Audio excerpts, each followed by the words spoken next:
Yağmur başladı. Geldi bak yağmur. Baba yağıyor mu? Ağrıyor. Bak araba Ne ıslanıyor. yapacağız? Kaldı. Ha? Her şeyi ayarlamıştık ne güzel ya. Kaldı. Kaldı. Her şeyi ayarlamıştık ya.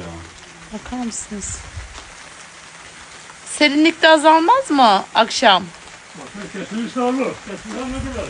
Kesilmezse gideriz diyor. Babam çok üzüldü. Baksanıza bayağı yağıyor aşkım. Ne Kızım diyorsun? oğlum. Her şeyi ayarlamıştık görüyor musun bak. Patos hazır, adamlar hazır. Ve gitmeden yapalım istiyoruz çünkü soruluyorlar buradan olur mu?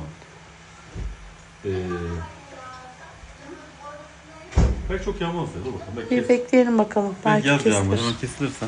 Kesilirse gideceğiz. Araba ıslandı. Begüm ne yapıyorsun Begüm? Tamam, şurada- Kemer kaldı.